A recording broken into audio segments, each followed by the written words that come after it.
महात्मा जी से, महात्मा जी मुझे इतनी बात बता दो कि मेरा अभी कितना प्रारब्ध है और कितनी आयु है मेरी, अब मेरे से रहा नहीं जाता, मेरे लिए जीना मुझे मुश्किल हो रहा है। रो पड़ी, बिलख पड़ी। तब महात्मा जी ने कहा, बालक नहीं आपका कोई? कहने लगे, हाँ बालक हैं, बहुएं हैं, 5 बालक हैं, 5 बहुएं हैं, 25-30 पोते हैं, पोतियां हैं, दोहोत्र हैं, दोहोत्रियां हैं, बहुत बड़ा परिवार है मेरा। तो फिर क्यों चिंता करती हो, भगवान का भजन करो।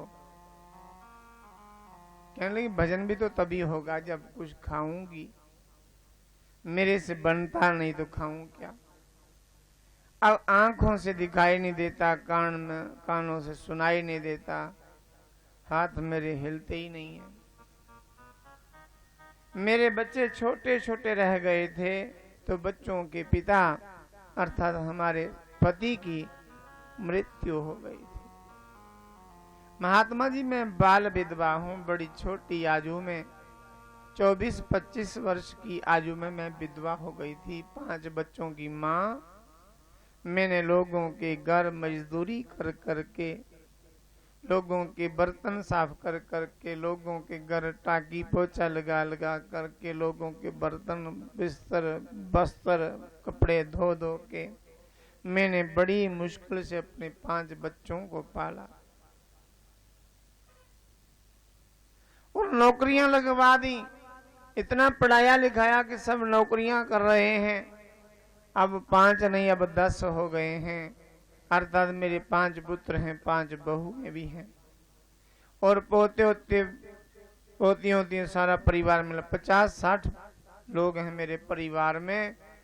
किंतु उस समय में अकेली ने इतने बड़े परिवार को पाल लिया।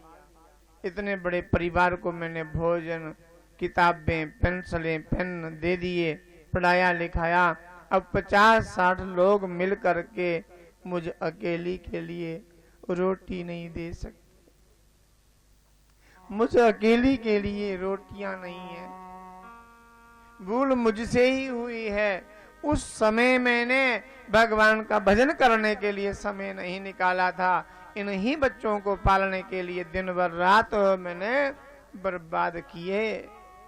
आज महात्मा जी मेरे लिए उस परिवार में एक टुकड़ा भी नहीं है भोजन का, क्या करूं। श्वास चल रहे हैं इसलिए भूख भी लगती है, खाऊं क्या, मेरे से बनता ही नहीं। इसलिए पूछ रही हूं मेरी आयु कितनी है, अभी अवस्था कितनी है, मेरा कितना प्रारब्ध शेष है।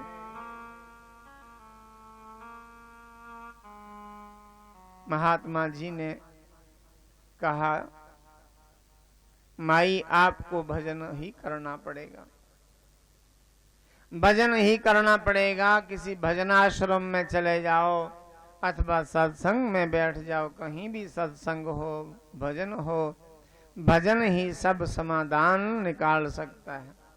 भजन करने से हर समाधान निकल जाता है। भजन कीजिए, केवल भोजन ही नहीं, भजन कीजिए। हरि बजले,